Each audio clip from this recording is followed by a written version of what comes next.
Innal hamdalillah nahmaduhu wa nasta'inuhu wa nastaghfiruh wa na'udzu billahi min shururi anfusina wa min sayyiati a'malina may yahdihillahu fala mudilla lahu wa may yudlil fala hadiya lahu ashhadu an la ilaha illallah wahdahu la syarika lahu wa ashhadu anna Muhammadan abduhu wa rasuluh ya ayyuhalladzina amanu taqullaha haqqa tuqatih wa la tamutunna illa wa antum muslimun ya ayyuhan nasu taqu rabbakumul ladzi khalaqakum min nafsin wahidah wa khalaqa minha zawjaha wa batha minhuma rijalan katsiran wa nisaa'a واتقوا الله الذي تساءلون به والأرحام إن الله كان عليكم رقيبا يا أيها الذين آمنوا اتقوا الله وقولوا قولا سديدا يصلح لكم أعمالكم ويغفر لكم ذنوبكم ومن يطع الله ورسوله فقد فاز فوزا عظيما أما بعد فإن أحسن الكلام كلام الله وخير الهدي هدي نبينا محمد صلى الله عليه وسلم وشر الأمور محدثاتها وكل محدثة بدعة وكل بدعة ضلالة وكل ضلالة في النار أيها الحاضرون kaum muslimin rahimanillah wa iyyakum jami'an. Malam ini majelis kita yang keempat. Alhamdulillah Allah Azza wa Jalla berikan taufik kembali duduk di majalisul ilm, majalisul zikir. Mudah-mudahan Allah Azza wa Jalla berikan kita taufik, kita bisa dapatkan al-ilmun nafi wal amalus salih. Yang belum dapat kitabnya dia maju ya. Pak Guru Mukim, Umi, mana Jambar? Ya, fadhal. Yang belum kitabnya dia maju. Yang penting semangat nuntut ilmu insyaallah. Ya.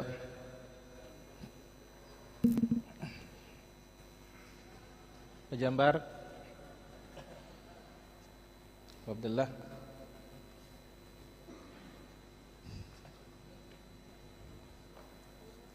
Baik. Ozi. Cong betang tu cong lagi cong. Saya ini. Mbak ya. Ayo. Baik, sini. Yang belum maju. Yang belum kitabnya maju. Apa? Ulang dulu. Guru.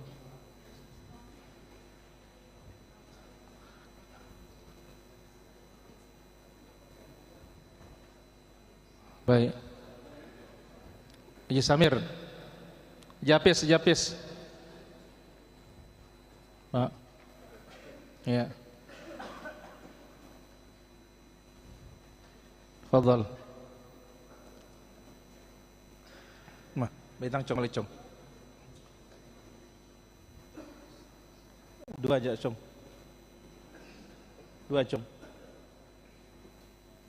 Masih? Ayo beres. Baik.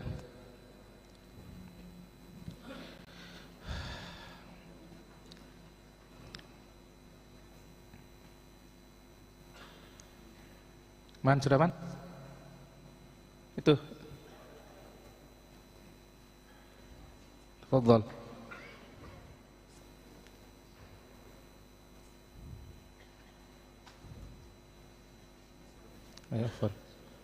Baik.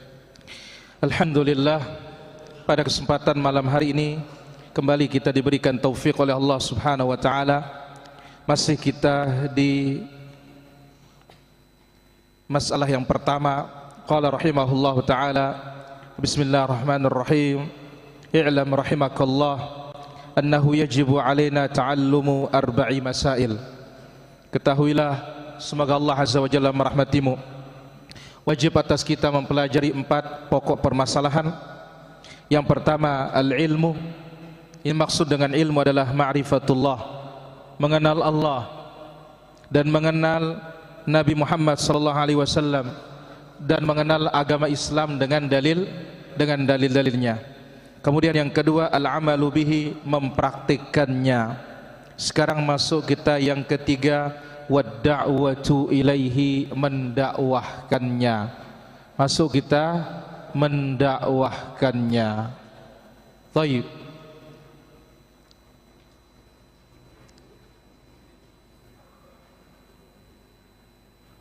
Mendakwahkannya. Ma'asyiral hadirin yang dirahmati Allah Subhanahu wa taala. Ad-da'watu ilaihi, berdakwah. Setelah kita berilmu, kemudian kita beramal, yang ketiga kita berdakwah. Setelah kita berilmu, kemudian kita beramal, yang ketiga kita berdakwah. Baik. Berkaitan dengan masalah ad-da'wah ini para hadirin rahmatullah subhanahu wa ta'ala, di sini akan kita ambil beberapa faedah. Yang pertama,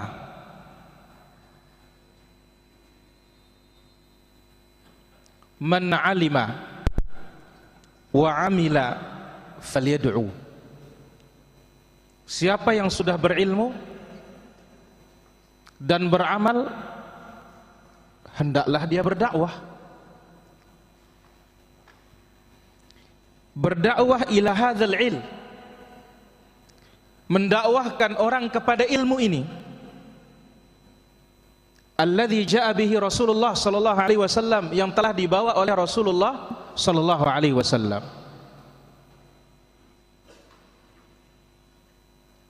Jadi siapa yang sudah berilmu, maka hendaklah dia beramal. Setelah dia beramal, hendaklah dia berdakwah kepada apa yang dibawa oleh Rasulullah sallallahu alaihi wasallam.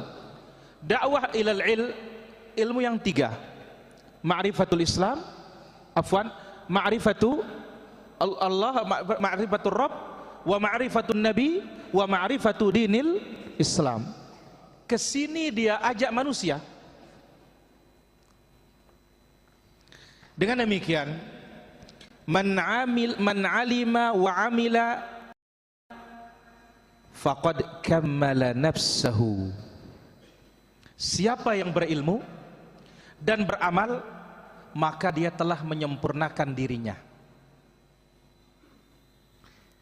Thumma liyajtahid fi takmili ghairihi.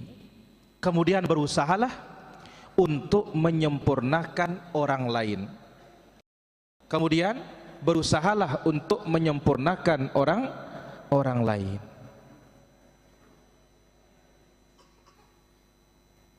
Ini dia poin yang pertama para jamaah.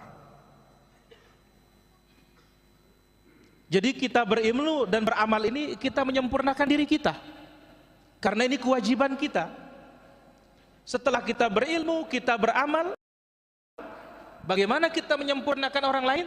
Caranya ajak manusia kepada agama ini, ajak manusia kepada ilmu yang kita sudah pelajari, ilmu yang kita sudah amalkan. Kenapa demikian? Fa inna ad-da'wata wadhifatu al-anbiya'i wal mursalin. Karena dakwah itu tugasnya para nabi dan para rasul. Fakadzalika atba'uhu, maka demikian juga pengikutnya nabi dan pengikutnya rasul ikut berdakwah. Jadi kenapa sudah kita sempurnakan diri kita, sempurnakan orang lain? Karena ini tugasnya para nabi dan para rasul. Dakwah ini tugasnya para nabi dan para rasul, maka demikian juga pengikutnya para nabi dan para rasul mengemban apa yang diemban oleh para nabi dan para rasul. Taib. Wad da'watu takunu bi amrain. Berdakwah itu dengan dua jalan. Ya, berdakwah ini dengan dua jalan. Jazuli, ada kitab Jazuli? Ini Jazuli, cepat Jazuli. Ya. Wa da'watu takunu bi amrain. Dakwah dengan dua jalan. Yang pertama bil lisan. Melalui apa? Al-lisan. Kita berdakwah dengan lisan kita. Fayadkhulu fihi ad-da'wah bil kitabah. Termasuk berdakwah dengan lisan, berdakwah dengan tulisan. War rasail, dengan surat. Wal kutub, kitab-kitab. Wal mawa'idh, nasihat-nasihat. Wal wasail al hadithiyah, dan sarana-sarana modern seperti zaman sekarang. Nah, ini dia jalan dakwah yang pertama. Ini dia sarana dakwah yang pertama. Dengan apa? Al-lisan. Nah, lisan ini banyak jenisnya. Dengan surat iya, dengan tulisan iya, bahkan sarana modern sekarang dengan apa? Facebook, YouTube, televisi, ya. Kalau jadul sekali apa? Radio. Ini semuanya masuk dalam kategori sarana dengan menggunakan apa? Al-lisan. Taib. Yang kedua, wabil af'al. Berdakwah dengan perbuatan. Bi an yakunal insan qudwatan hasanah. Yaitu seorang dengan memberikan contoh yang terbaik, menjadi toladan yang terbaik. Sebagaimana Rasulullah sallallahu alaihi wasallam yang Allah azza wajalla katakan bagi beliau, laqad kana lakum fi rasulillahi uswatun hasanah. Pada diri Nabi sallallahu alaihi wasallam suri toladan, contoh yang terbaik. Taib. Para hadirin dirahmati Allah subhanahu wa ta'ala, ini dia faedah yang pertama. Jadi siapa yang sudah punya ilmu dan sudah beramal, maka berusahalah berdakwah. Ingat, kalau kita sudah berilmu, beramal, sempurna pada diri kita, tinggal kita menyempurnakan orang lain. Ingat, dakwah ini tugas siapa? Nabi, Rasul, dan pengikutnya. Nah, sarananya kita bisa pakai dua. Dengan lisan iya, termasuk di dalamnya dakwah ini apa? Dengan kita mengajak orang hadir ke majelis ilmu, ini dakwah. Ya, mengajak orang hadir di majelis ilmu ini juga bagian dari apa? Ad-da'wah. Yang kedua dengan praktik. Al-qudwah al-hasanah, contoh yang terbaik. Betapa pentingnya da'i Allah azza wa jalla yang menyeru kepada agama Allah ini menjadi contoh. Ya, maka itu sebabnya dulu zaman dahulu sangat ketat. Ya, orang-orang yang diambil ilmunya ini ketat sekali, tidak sembarangan. Maka sudah kita sebutkan, kata Imam Ibrahim An-Nakhai rahimahullahu taala, "Idza ra'aita ar-rajula yatahawwanu fit takbiratil ula faghsil yadayka minhu." Apabila engkau melihat seseorang yang mengentengkan takbiratul ula bersama imam, cuci tanganmu dari mereka, katanya. Sampai seperti ini. Kenapa? Karena dakwah ya memerlukan contoh. Kalau contohnya tidak baik, bagaimana akan baik? Inna hadzal ilma din. Ilmu ini adalah agama. Lihat dari mana engkau mengambil agamamu. Taib. Faedah nomor 2 para hadirin.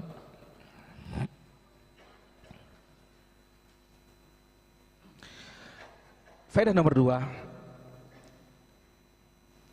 lidda'wati syurutun wa dhawabit. Dakwah itu punya syarat. Dakwah itu punya aturan-aturan, batasan-batasan. Yajibu an taquma 'alaiha. Wajib kita tegakkan syarat-syarat ini. Dakwah ini wajib berdiri di atasnya. Yang pertama, yang paling penting, wa min ahammiha an takuna dakwah khalisah liwajhillah azza wa jalla. Dakwah ini harus ikhlas karena Allah azza wa jalla. Kita berdakwah ingin mengajak manusia kepada surga. Jadi jangan sampai seperti apa yang disebutkan oleh Nabi sallallahu alaihi wasallam, perumpamaan orang yang mengajak kepada kebaikan tetapi dia tidak melaksanakannya atau mencegah orang dari kemungkaran, dia melakukannya, kamatsalil fatilah, taubahnya seperti sumbu, yudhi'u lin-nas at-tariq wa yuhriqu nafsahu, menerangi orang lain tapi dia sendiri membakar dirinya. Nah, ini namanya ya dakwah sumbu kompor. Ya, orang bisa terang tapi dia masuk apa? Dia nyala. Nasallallahu alaihi wal afiyah. Ini syarat yang pertama apa? Ikhlas. Dan ini Allah sudah ingatkan dalam Al-Qur'an. Ketika Allah azza wa jalla menyebutkan, qul hadhihi sabili ad'u ilallah. Katakanlah ini jalanku, aku mengajak kepada Allah, ajak kepada tauhid. Jangan ajak orang kepada dirinya, jangan ajak orang kepada kelompoknya, tapi ajak manusia kepada agama Allah. Nah, bagaimana caranya? Ikat mereka dengan dalil, ya, bukan diikat mereka dengan baju, bukan pula diikat mereka dengan bayat, tapi ikat mereka dengan dalil. Ikat mereka dengan dalil. Ini syarat yang pertama. Yang kedua, an takuna da'watu mabniyatun 'alal 'ilm was sunnah. Hendaklah dakwah itu dibangun atas dasar ilmu dan dibangun atas dasar sunnah Nabi sallallahu alaihi wasallam. Harus. Sebab apa? Karena Allah mengatakan, qul hadhihi sabili ad'u ila Allah ala basirah. Ini jalanku, aku ajak manusia kepada agama Allah ala basirah, dengan dasar ilmu. Ini syarat yang kedua berdakwah. Yang ketiga, an takuna ad-da'watu bil hikmah. Berdakwah ini dengan bijaksana. Apa makna kalimat al-hikmah? Sebagaimana disebutkan oleh Imam Ibnul Qayyim rahimahullahu ta'ala, beliau rahimahullahu ta'ala mengatakan,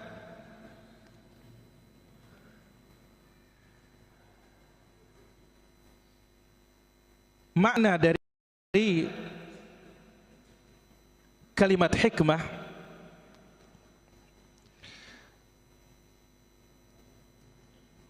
al-hikmatu, beliau mengatakan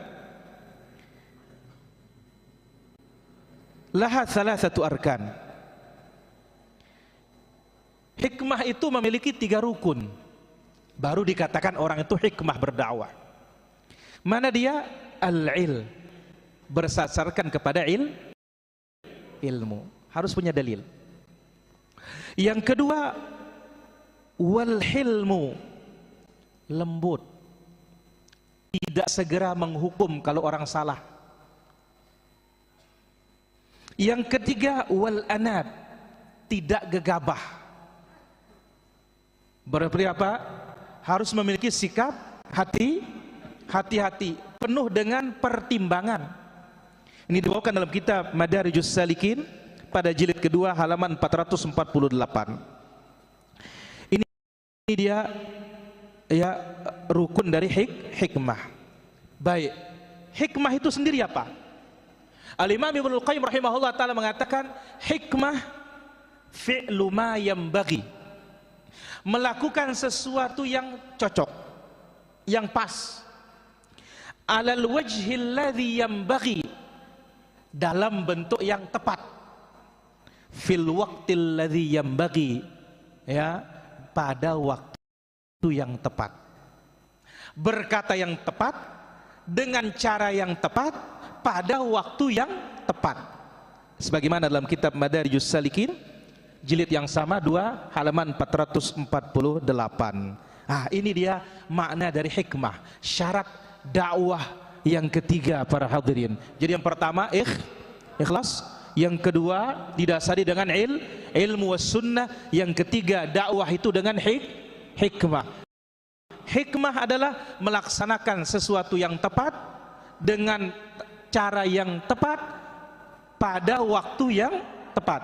Rukunnya 3: ilmu, kelembutan, kemudian al-anad, sikap apa? Sikap hati-hati, tidak gegabah. Taib. Syarat yang keempat. Cung, ambilkan anunya, hadiahnya. Sisa kitabnya. Aina Pehan, Abu Rafa?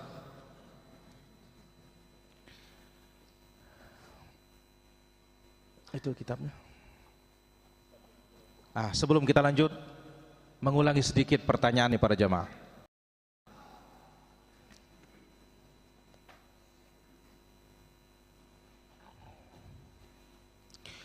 Ahwal, beberapa keadaan dan hukum orang yang meninggalkan ilmu yang dipelajari. Tafadhal. Siapa yang jawab? Abu Nadirah Al-Kitab? Eri Narmada? Pak Abu Narmada. Sini. Eri dari Terara. Tafadhal.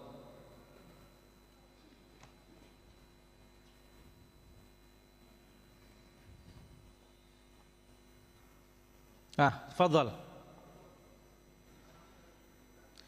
Baik, yang pertama, meninggalkan ilmu bisa jatuh dalam kekufuran. Bagaimana contohnya? Ahsanta, dia sudah belajar tauhid, belajar syirik, tapi tetap syirik, bisa jatuh dalam kekufuran. Ahsanta. Yang lain, keadaan yang kedua? Fadhal. Ahim. Bagaimana bentuknya? Pak Jalal. La ilallah. Fafahin aja kau. Baik. Ahsanta, barakallahu fiik. Kasih Ahim hadiahnya nih. Komandan, yang ketiga. Apa? Baik, bagaimana? Dia meninggalkan apa? Sunnah yang hukumnya tidak wajib. Ahsan, tabarakallah fiik. Mana dia hadiahnya? Sudah, Haim. Baik. Sekarang Gobang. Mana contohnya yang terakhir? Apa yang terakhir dari hukum meninggalkan ilmu yang dipelajari? Mubah. Apa contohnya? Ya, misalnya tabangan di sini lelurang kanggo. Iyo.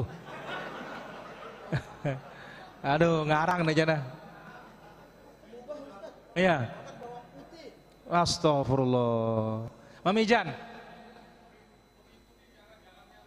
Ahsan. Misalkan kita tidak mengikuti jalannya Rasul karena itu sifatnya adat kebiasaan. Barakallahu fiik. Bagaimana cara jalan Rasul Gobang? Dari sana ke sini coba. Awas cung, lampar lon. Ilallah, apa jadi liwat nih? Yo, nungumbe. Leka, bagaimana cara jalan Nabi sallallahu alaihi wasallam? Coba bagaimana caranya? No, salah ana. Coba Dahlin.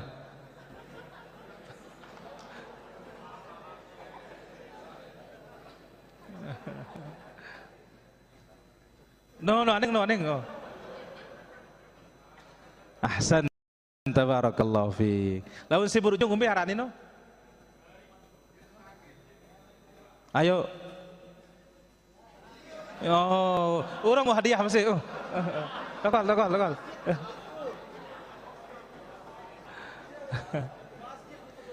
Apa disebutkan tadi malam?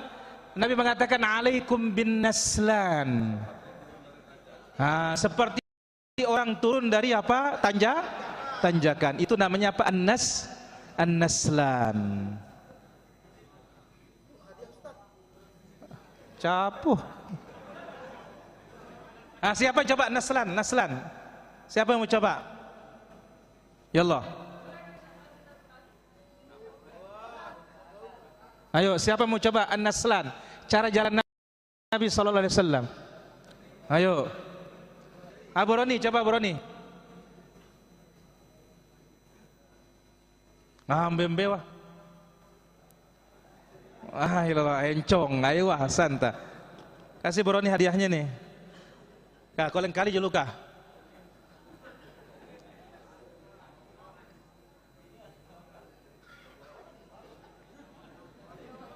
Ayo wah. Ahsanta.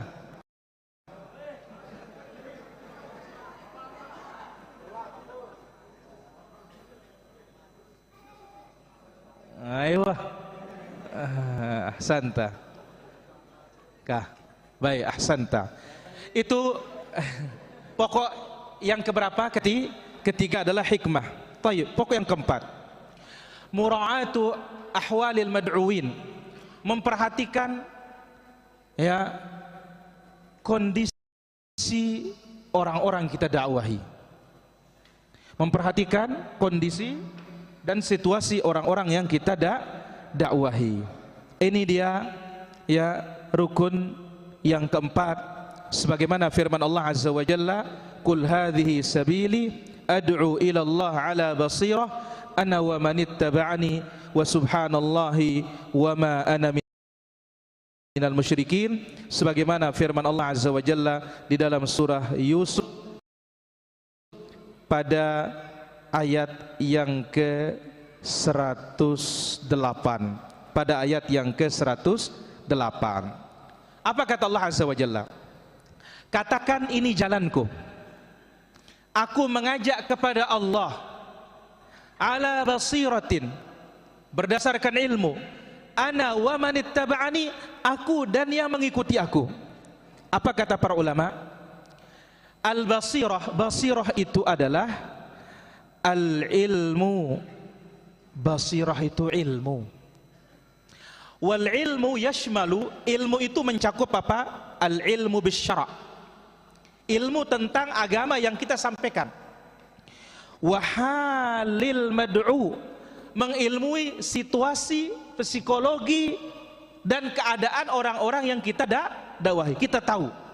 Maka Nabi mengatakan, kamu mendatangi ahlul kitab, sini kamu mendatangi orang-orang musyrikin.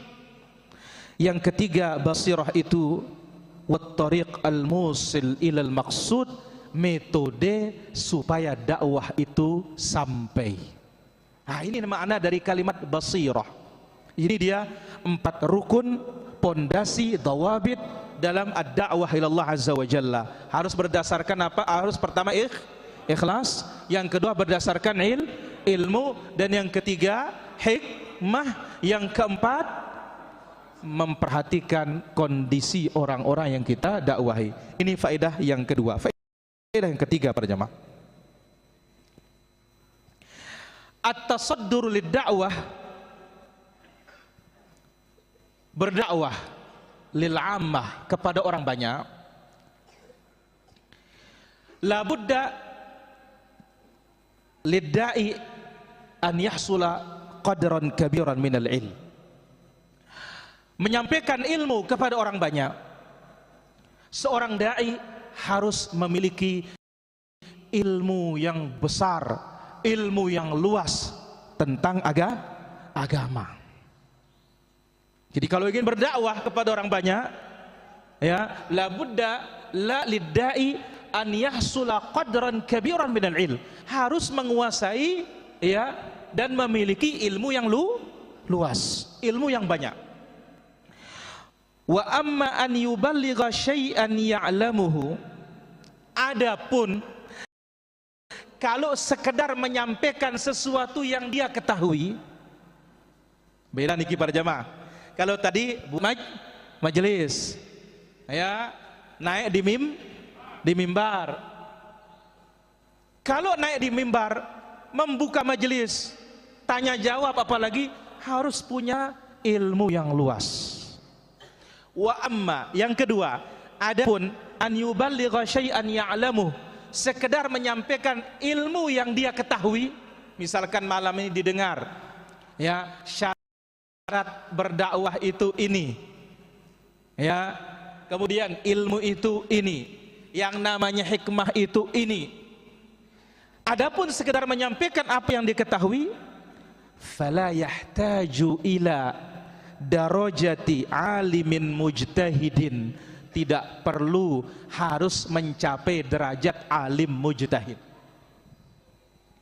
Liqaulihi sallallahu alaihi wasallam, berdasarkan sabda Rasulullah sallallahu alaihi wasallam, ballighu anni walau ayah, sampaikanlah yang datang dariku meskipun satu ayat. Bisyarti an yad'u ila syai' la yajhaluhu, asal syaratnya jangan dia mengajak orang kepada sesuatu yang dia tidak ketahui. Selama dia mengajak orang kepada sesuatu yang diketahui, boleh. Berarti para hadirin, ya, dakwah ini ada dua bentuk. Ada dakwah umum, dakwah kepada orang banyak.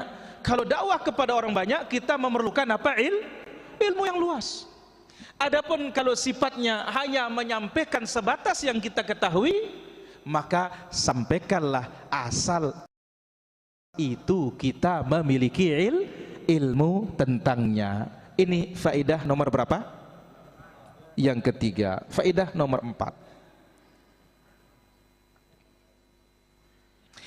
Ad-da'watu ilal ilmi yatadammanu amrain. Mengajak manusia kepada ilmu mencakup dua perkara para jemaah. Ya, mengajak manusia kepada ilmu mencakup dua hal. Yang pertama, ad-da'watu ila talabih, mengajak manusia untuk menuntut ilmu. Nah, berarti apa? Kalau kita ajak keluarga kita, ayo kita daurah di markas tiap malam, ya, supaya bisa menjawab pertanyaan dalam kubur. Maka apa? Sekedar mengajak orang saja, ya, ngajak orang, ya, untuk menuntut ilmu, ini namanya dakwah. Yang kedua, ad-da'watu ilal amali bihi, mengajak orang untuk mengamalkan ilmu itu. Nah, ini keduanya ini masuk dalam kategori dakwah. Sekali lagi para hadirin, ad-da'watu ilal ilmi yatadammanu amrain, mengajak manusia kepada ilmu mencakup dua perkara. Satu apa? Ad-da'watu ila talabih, mengajak orang menuntut ilmu. Mengajak orang menuntut ilmu ini sudah namanya apa? Dakwah kepada ilmu. Yang kedua, ad-da'watu ilal amali bil ilm, mengajak orang mempraktikkan ilmu. Dia sudah tahu ilmunya, ajak dia mempraktikkan, sama artinya mengajak orang kepada ilmu. Baik, perinciannya bagaimana? Fa in kana al-mad'u jahilan, jikalau orang yang kita ajak ini jahil, fayud'a ila talabil ilm, ajak dia untuk menuntut. Ya, jadi kalau yang kita dakwahi ini jahil, maka ajak dia apa? Untuk menuntut ilmu. Wa in kana al-mad'u aliman, jikalau yang kita dakwahi ini alim, ghairu amil, tetapi tidak mengamalkan, alim tapi tidak mengamalkan, fayud'a ilal amali bil ilm, maka kita ajak dia mengamalkan ilmunya. Jelas nih para jamaah. Jadi cakupan dakwah ini, ya, cakupan dakwah kepada ilmu dua. Satu, mengajak untuk menuntut. Ingat para jamaah, Nabi SAW bersabda, la ayyahdiyallahu bika rajulan wahidan khairul laka min humurin na'am. Dengan sebab kita satu orang dapat hidayah lebih baik dari unta merah. Menda'a ila huda, siapa mengajak kepada petunjuknya Nabi SAW, falahu ajruh, dia dapat pahala seperti pahala orang-orang yang diajak tanpa mengurangi pahala mereka sedikit sampai hari kiamat. Dia mau bertanya kepada pelunggu, setiap malam ini ngajak apa tidak, atau ngajak diri sendiri? Ngajak diri sendiri. Berarti apa? Tidak masuk di dalam dakwah. Ini namanya mau selamat sendiri. Ini mau namanya apa? Mau selamat sendiri. Ajak para jemaah. Nah, bagaimana kriterianya? Yang pertama ini mengajak kepada menuntut ilmu. Jikalau orangnya jahil, ajak dia belajar. Yang kedua, mengajak untuk mengamalkan ilmu. Bagaimana kriterianya orangnya? Jikalau orangnya tahu tetapi tidak mengamalkan, ajak dia untuk mengamalkannya. Semuanya masuk dalam kategori apa? Ad-da'watu ilal ilm, mengajak kepada ilmu. Tayyib. Kemudian warabi'atu, yang keempat,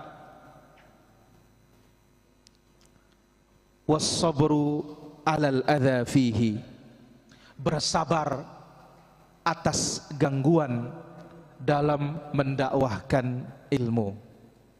Bersabar terhadap gangguan dalam mendakwahkan ilmu. Ini dia masalah yang keempat para jamaah. Jadi ingat, masalah yang pertama apa? Al-ilmu, ilmu ma'rifatullah, mengenal Allah.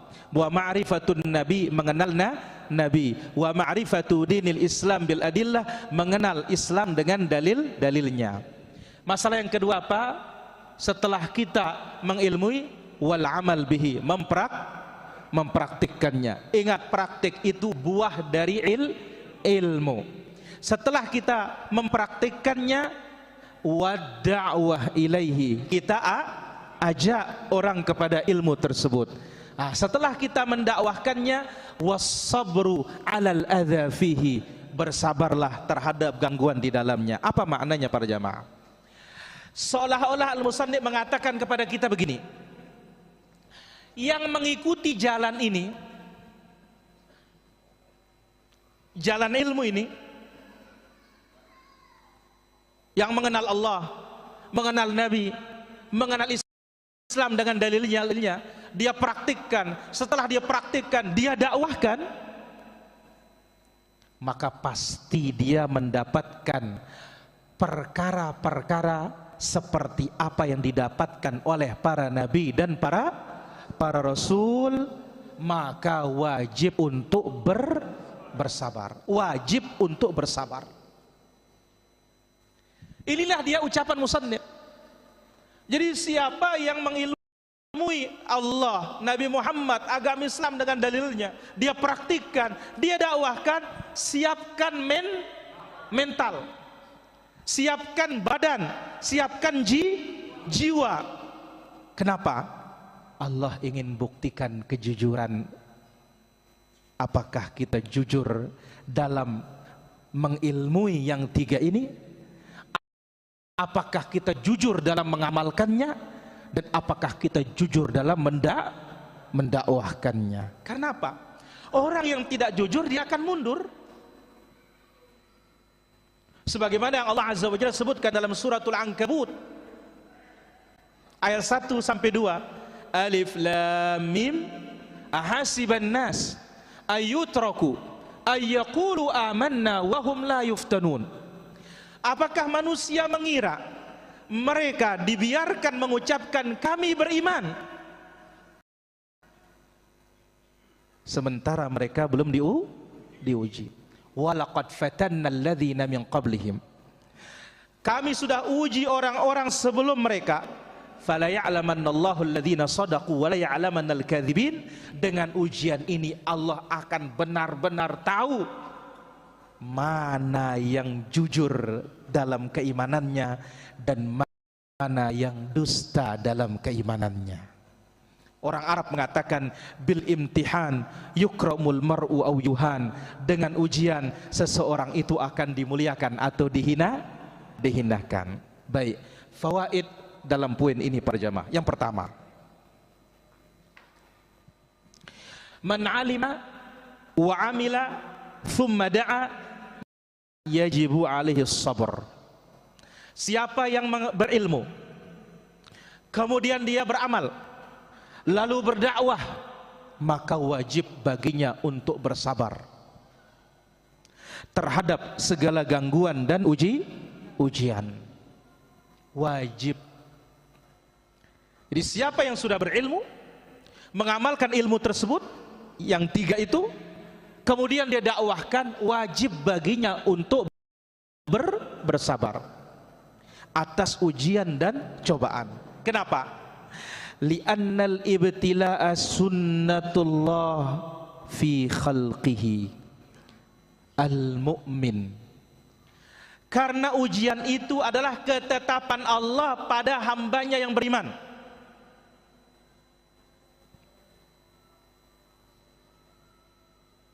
Kenapa? Ujian itu adalah ketetapan Allah Azza wa Jalla bagi hambanya yang beriman. Faqad tulia afdalul khalqi, makhluk yang paling mulia sudah diuji oleh Allah. Siapa? Rasulullah sallallahu alaihi wasallam. Fasabara, beliau bersabar alal i'rad, terhadap penolakan. Wasabara alal adza, dan sabar juga terhadap berbagai macam rintangan. Fanajahat da'watuhu, maka sukseslah dakwahnya.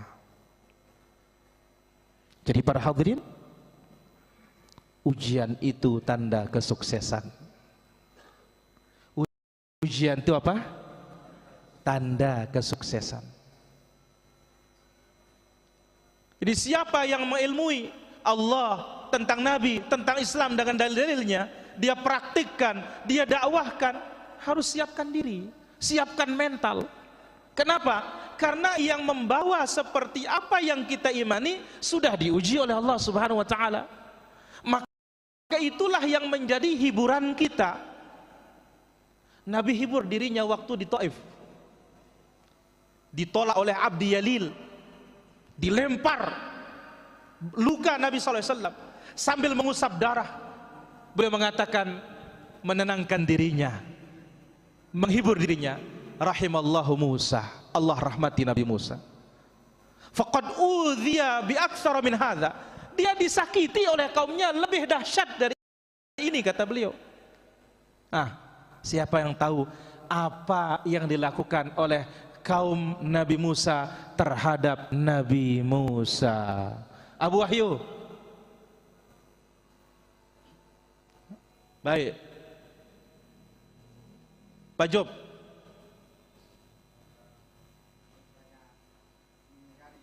Mengingkari. Mas Selamat.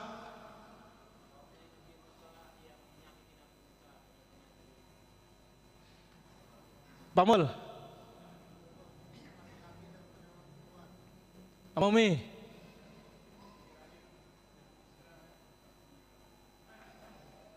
Aywa, santa. Jadi Nabi Musa alaihissalatu wassalam disakiti oleh kaumnya. Apa itu? Fadhal. Nabi Musa itu kalau mandi suka sendiri. Ya. Di saat dia mandi sendiri, kaumnya berjamaah. Lalu apa kata kaumnya? Ini Nabi Musa mandi ini sendiri, kenapa? Mohon maaf para jamaah, buah pelirnya dia besar, katanya.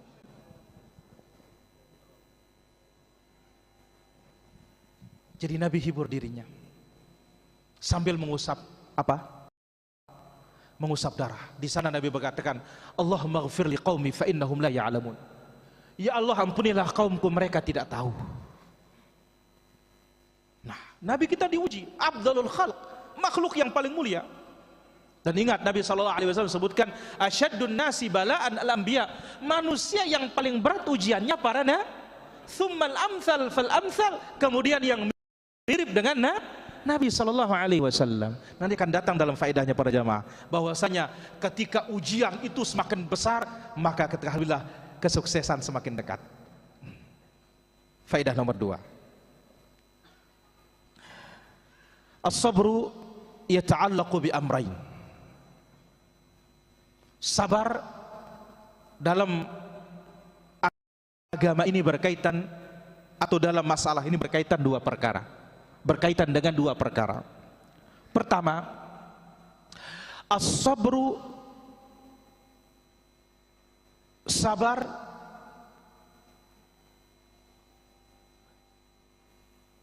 alal qiyam ta'alluman wa amalan. Sabar dalam melaksanakan, menuntut ilmu dan mengamalkan ilmu.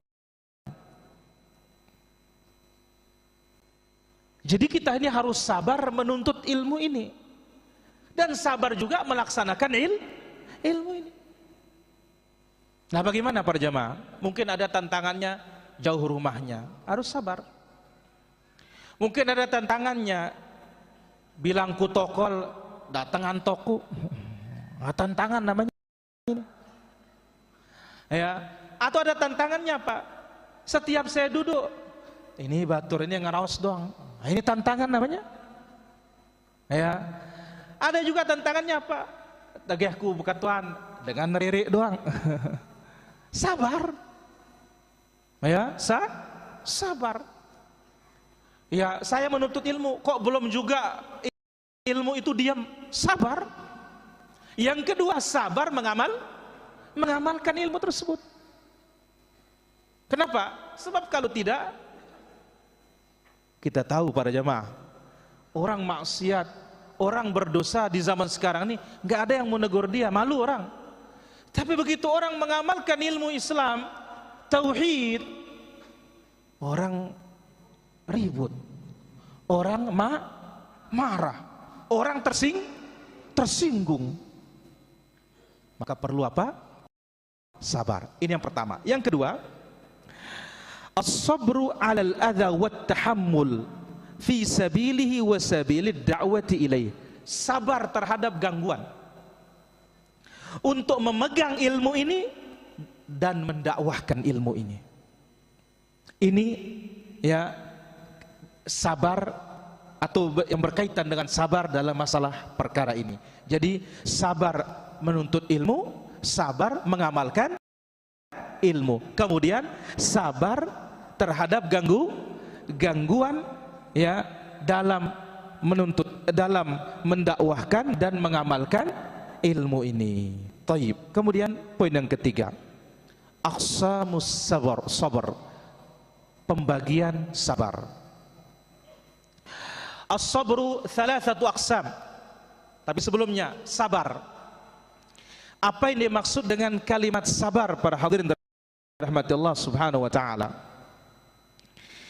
Asal dari kata sabar ini maknanya adalah habsun nafs, menahan diri. Ya, asal dari kata sabarnya apa? Habsun nafs, menahan diri. Menahan diri dari apa? Menahan diri untuk melaksanakan ketaatan kepada Allah subhanahu wa ta'ala, ya.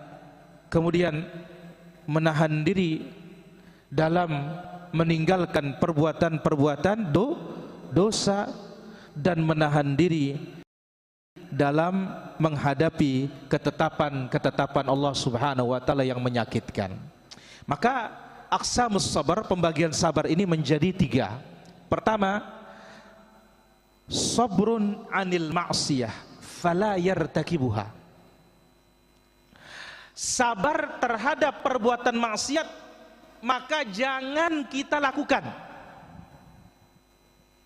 Jadi kita tahan diri kita untuk tidak maksiat, ini namanya orang sabar.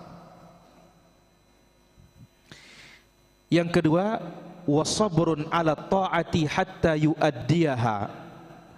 Sabar dalam ketaatan sehingga dia bisa melaksanakan ketaatan tersebut. Sabar dalam ketaatan sehingga dia mampu melaksanakan apa? Ketaatan tersebut. Maka Allah Azza wa Jalla menyebutkan tentang salat, wa'mur ahlaka bis-shalah wastabir 'alaiha wasta'inu bis-sabri was-shalah. Yang ketiga dari bentuk sabar ini, pembagian sabar ini adalah sabrun 'alal baliyati fala yashku rabbahu fiha. Sabar terhadap bencana sehingga kita tidak melaporkan Allah kepada makhluk. Ini para jamaah, ini poinnya nih. Ya, sabar terhadap bencana sehingga kita tidak melaporkan Allah kepada makhluk. Baik. Ini dibawakan oleh Imam Ibnu Qayyim dalam kitabnya Thariqul Hijratain, halaman 265-266. Bagaimana penjelasannya para jamaah? Untuk yang pertama, sabar meninggalkan maksiat sehingga dia tidak melaksanakannya. Kenapa? Banyak godaan. Sabar melaksanakan ketaatan sehingga dia terus mampu untuk melaksanakannya. Yang ketiga ini yang disebut oleh Imam Ibnu Qayyim rahimahullah taala, wa imma sabrun 'alal baliyah, sabar terhadap bencana dan musibah sehingga tidak melaporkan Allah kepada makhluk. Bagaimana maksudnya? Kita ini kalau mendapat musibah bencana, kadang-kadang mukaddimah minjam, apa kata kita? Trong Aceh bu seda ajen pepan denara pade buek mate tengger kah sade ita nyingga julu, peliwat ita julu. Ini katakan seperti ini kita melaporkan perbuatan Allah. Innallaha huwal musa'ir, Allah yang memberikan harga, turun naik itu Allah azza wa jalla. Tapi kita lapor kepada makhluk, ini melaporkan perbuatan Allah kepada makhluk namanya ini para jamaah. Dan ini derajat yang paling jelek. Kita tidak merasa kalau diri kita ngelaporin Allah. Lebih bagus lagi apa? Lebih bagus lagi melaporkan orang kepada Allah. Ya Allah, Rah ini telah menzalimi saya. Ini lebih bagus derajatnya. Lebih bagus lagi derajatnya, ya Allah, apa salahku sehingga begini yang Engkau berikan aku. Ini paling bagus. Laporkan salah kita kepada siapa? Allah. Di bawahnya melaporkan orang kepada Allah. Paling jelek melaporkan Allah kepada makhluk. Lagu ini tahu diri tengah laporan Allah ini. Kenapa? Karena kita ini kurang ilmu. Jadi angkun dah si badak batur, angkun dah si pola kerkek, terus ampun dah tono, ampun dah nyinggak terus. Ini sebenarnya melaporkan Allah ini para jamaah. Ya, maka ini pentingnya ya belajar ini sehingga apa, kita tidak salah ucap. Padahal mungkin maksud kita supaya orang itu membuka hatinya, mudah gampang memberikan kita pinjaman, atau bila perlu dia dulu nyinggak uang ini sama ton kah hadiah wah, tapi apa, sayang dia sudah laporin Allah dulu. Allahul musta'an. Ya, baik para hadirin rahmatullah azza wa jalla, apa kata Imam Ibnu Qayyim rahimahullah taala? Ya, la as'abu fit taklifi minas sabri alal maqduri. Dalam kehidupan ini tidak ada yang paling berat dalam beban kehidupan ini selain dari sabar terhadap bencana. Wala afdal, dan tidak lebih afdal dari ar-ridha fihi, ridha menghadapi bencana. Taib. Faedah berikutnya, maratibun nas fil maqdur, tingkatan-tingkatan manusia dalam menghadapi takdir Allah Subhanahu wa taala. Sehingga dari sini kita tahu di mana derajatnya orang yang sabar. Pertama, ar-ridha. Ada tingkatan orang yang ridha. Wa huwa a'laha. Ini tingkatan paling tinggi. Ini lil muqarrabin as-sabiqin, derajat orang-orang muqarrabin, derajat orang-orang sabiqin yang dekat kepada Allah, terdepan dalam segala kebaikan. Kalau ada bencana dan musibah, apa yang dilakukan? Ridho. Datang bencana, Pak, motornya jatuh, alhamdulillah, inna lillahi wa inna ilaihi rajiun. Pak, anak bapak tenggelam tadi di laut, alhamdulillah, inna lillahi wa inna ilaihi rajiun. Kang ngombe tarah nene kakek julu reka ngejulu. Nah, kalau orang tuanya meninggal, dahlen lah ilakan mati wayahno ngonek le bangkat karena alhamdulillah, inna lillahi wa inna ilaihi rajiun. Aduh cilaka dahlen terang ya maletang bangkat mana doang bapak nampun becat alo dengan. Kenapa kita mengatakan demikian? Karena kita tidak punya ilmu. Nabi SAW sebutkan dalam hadis yang sahih atau yang hasan dari hadis Abu Musa al-Asy'ari radhiyallahu anhu, bahwasanya Nabi SAW menyebutkan Allah Azza wa Jalla berfirman kepada malaikatnya,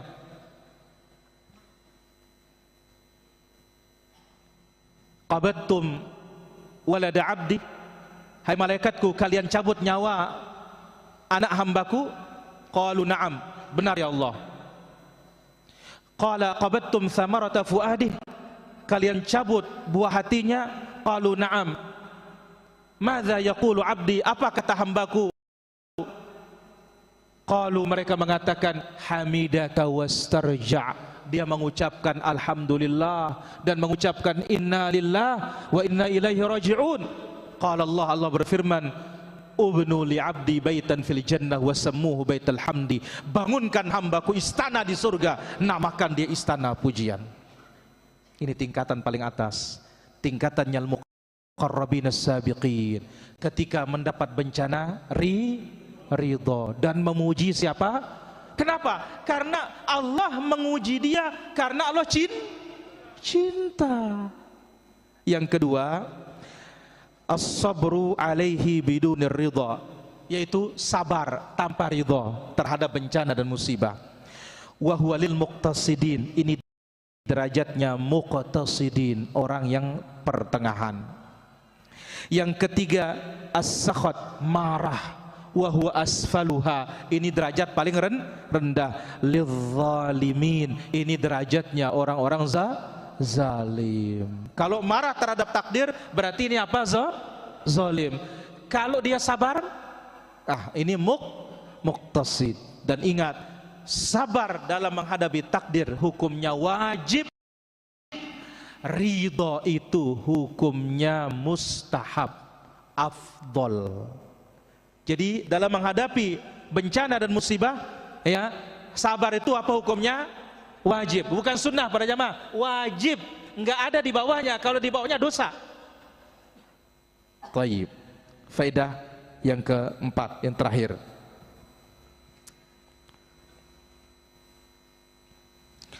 As-sabru liman amila fa'amila wada'a fi ghayatil muhimmat.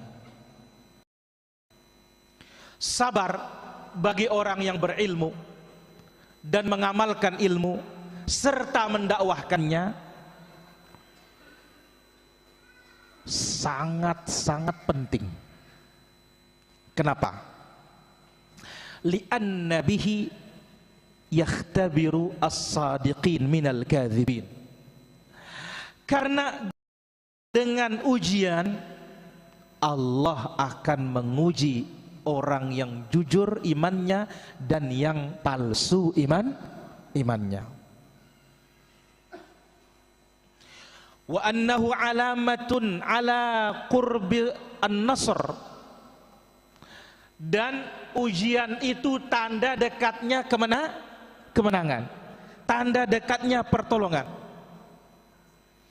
Wa muqaddimatut tamkin, bahkan ini awal kemenangan. Sabar ini para jamaah awal kemenangan dan tanda dekatnya pertolongan Allah Azza wa Jalla. Sebagaimana dalam suratul An'am ayat yang ke-34, walaqad kudziba rusulum min qablika fasabaru ala ma kudzibu hatta atahum nasruna. Sungguh telah didustakan rasul-rasul sebelumnya Muhammad, mereka sabar sehingga datang pertolongan kami. Imam Syafi'i rahimahullah ditanya sebagaimana dibawa oleh Imam Ibnul Qayyim dalam kitabnya Al-Fawaid. Apa kata orang ini kepada Imam Syafi'i? Ayyuhuma afdal lirrajul ayyumakkan am yubtala. Hai Imam Syafi'i, mana lebih bagus seorang itu yumakkan, dikokohkan, ditegakkan, dimenangkan, atau diuji? Mana lebih bagus?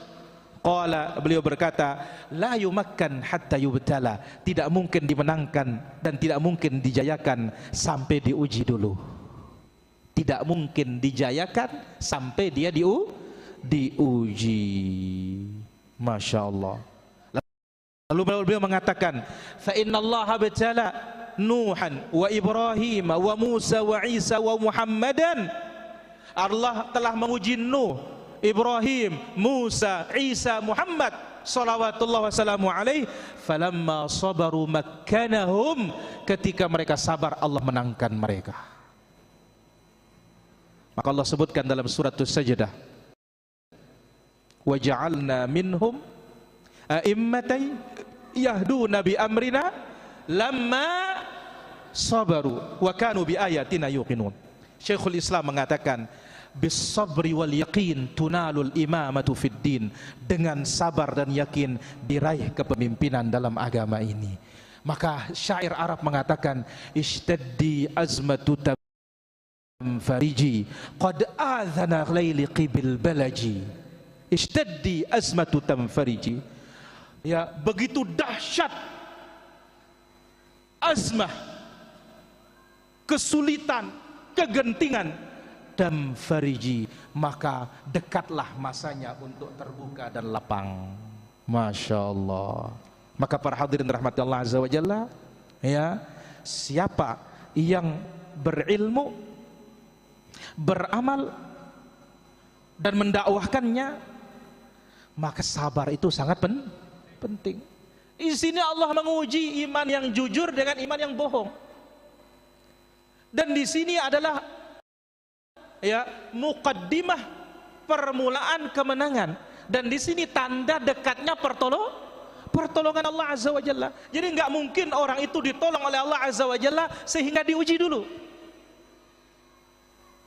Diuji dulu. Tapi sebagian orang yang lemah imannya, apa kata Allah subhanahu wa ta'ala? Allah menyebutkan, ya, wa minan nas, sebagai manusia, idza udhiya fillah ja'ala fitnatan nasi ka'adzabillah. Ketika diuji, diganggu, disakiti ketika di jalan Allah, dianggap orang menyakitinya itu ini tanda Allah tidak ridho, akhirnya berhenti dia. Tidak, ya. Maka di sini al-musannif rahimahullah taala sangat luar biasa membawakan 4 pokok permasalahan ini para jamaah. Pertama, ilmu. Setelah ilmu, amalkan. Setelah amalkan, dakwahkan. Setelah dakwahkan, siapkan diri untuk sabar, karena itu adalah ujian dari ilmu tersebut. Mudah-mudahan Allah azza wa jalla berikan kita taufik para jamaah. Kita sambung lagi besok malam dengan dalil dari Imam Syafi'i rahimahullah ta'ala, kemudian juga dalil dari yang datang dari Al-Imam Al-Bukhari rahimahullah ta'ala. Dengan demikian selesailah poin pertama dari kitab ini. Nah, baru masuk kita poin yang kedua, 3 pokok permasalahan. Setelah itu masuk kita ke, ya, natijah, apa hasilnya. Setelah itu baru masuk ke al-usul ats-tsalatsa, 3 landasan utama. Tapi minimal kita sudah ambil muqaddimah, ini akan menjelaskan kepada kita apa yang akan datang insyaallah taala. Semoga Allah azza wajalla berikan kita taufik. Allah azza wajalla terima seluruh amal ibadah kita. Pada hari ini kita sudah berpuasa, kemudian kita menuntut ilmu tauhid lagi. Mudah-mudahan Allah azza wajalla terima para jamaah. Besok lagi para jamaah kita siapkan lagi makan besar, tidak apa-apa, ya, supaya tenang para penuntut ilmu insyaallah taala. Bagian datang, jangan takut para jamaah. siap insyaallah taala. Barakallahu fikum walhamdulillahi rabbil alamin. Kita azan dulu baru kita tanya jawab. Alhamdulillah wassalatu wassalamu ala Rasulillah wa ala alihi washabihi ajmain, amma ba'd. Di sini ada pertanyaan dari pemirsa kita. Assalamualaikum warahmatullahi wabarakatuh. Apakah sama orang melakukan maksiat dalam keadaan dia sadar tahu ilmu dengan orang melakukan maksiat tanpa tahu ilmunya? Ya, akan berbeda para jamaah. Orang yang tahu ilmunya maka dosanya lebih besar daripada orang yang tidak tahu ilmu. Orang tidak tahu ilmunya bisa jadi Allah Azza wa Jalla memberinya uzur, tapi tetap namanya perbuatan salah, tetap salah. Wallahu taala ala wa alam. Teman wanita menikah dengan pria Nasrani, punya anak, semuanya masuk Kristen, tapi teman saya tetap Islam dan bahkan menunaikan ibadah haji tahun ini. Bagaimana hukumnya ibadah haji yang seperti ini? Ini musibah. Ya, kenapa? Allah Azza wa Jalla sebutkan dalam Al-Quran, sebagaimana disebutkan oleh Allah Azza wa Jalla di dalam surah Al-Baqarah, wala tankihul musyrikat, janganlah kalian menikahi wanita-wanita musyrikat hatta yu'minna, sampai mereka beriman kepada Allah Subhanahu wa taala. Wala amatun mu'minatun khairum min musyrikatin walau a'jabatkum, hamba sahaya mukminah lebih baik daripada musyrikah meskipun menakjubkan. Wala tunkihul musyrikin hatta yu'minu, wahai wanita-wanita muslimah, janganlah kalian menikahi laki-laki musyrik sampai mereka beriman. Wala 'abdun mu'minun khairum min musyrikin walau a'jabakum, hamba sahaya laki-laki yang beriman lebih baik daripada laki-laki musyrik meskipun menakjubkan kalian. Ulaika yad'una ilan nar, mereka menyeru kepada api neraka. Ini konteks musyrik. Ya, dalam konteks ahlul kitab, Allah Subhanahu wa taala mengingatkan bahwasanya ya, yang halal menikah dengan Yahudiyah dan Nasraniyah hanya kaum muslimin, laki-laki muslim boleh menikahi wanita Yahudiyah atau Nasraniyah. Tapi sebaliknya mereka Yahudi dan Nasrani enggak boleh menikahi wanita-wanita kaum muslimin. Kalau terjadi maka pernikahannya nikah fasid, nikah yang rusak. Nah, apalagi ini anak-anaknya semuanya ikut ke agama bapaknya. Ya, maka ini adalah musibah karena kejahilan, waliyadzubillah. Wallahu ta'ala a'la wa alam. Baik, pertanyaan berikutnya di sini. Bila kita sedang sholat, di tengah-tengah sholat kita baru merasa ingin buang air kecil atau buang air besar, apakah kita batalkan atau menahan dan buang angin bagaimana? Kalau ini hadas besar, kalau ini hadas kecil berupa buang air besar, buang air kecil, tidak mengapa kita tahan karena sudah dekat selesai, tahan. Tapi kalau masih lama, apalagi suratnya panjang, lebih baik keluar. Jangan sampai nanti dia batuk keluar semuanya, kan musibah. Maka Nabi SAW menyebutkan, la salata bi hadrati ta'am wala huwa yudafi'ul akhbathan. Tidak ada salat ketika makanan sudah siap dan menahan dua kotoran. Adapun buang angin tidak ada masalah. Wallahu ta'ala a'la wa alam.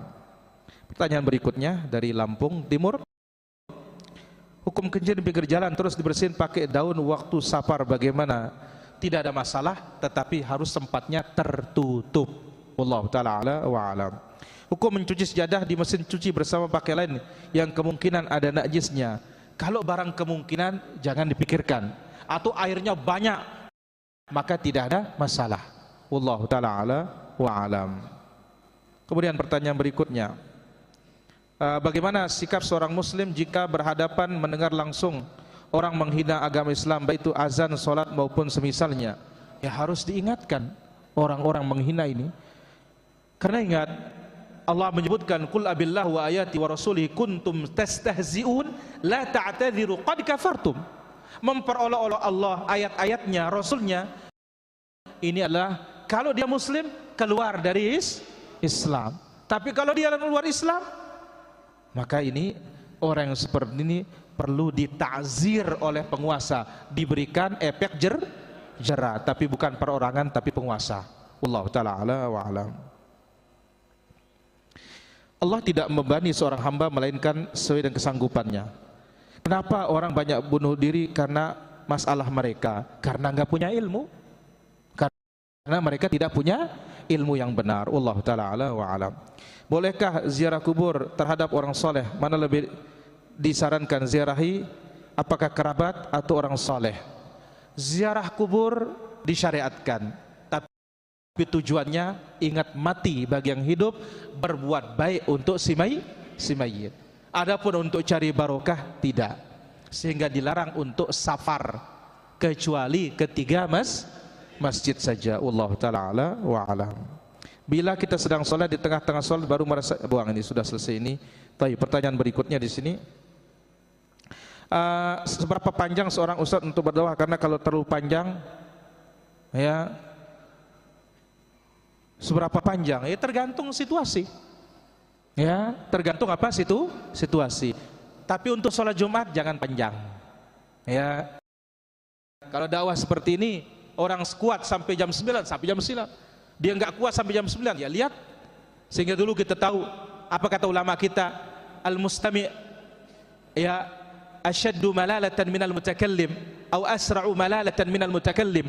Pendengar lebih cepat bosan daripada pembicara.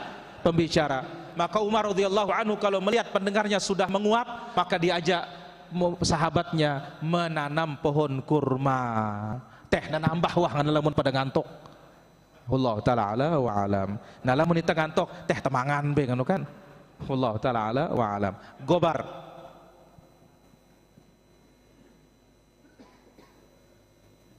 Kan dia milih suena.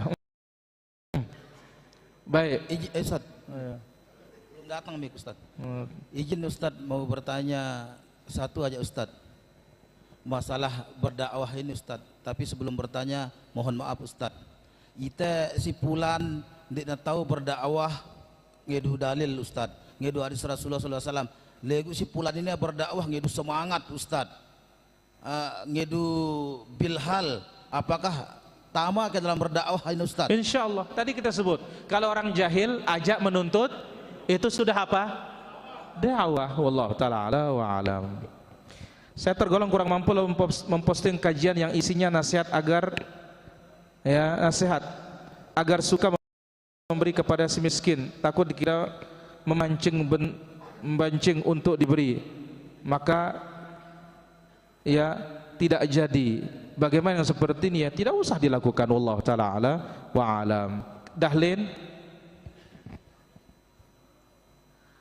Nah, masalah kematian ini Ustaz.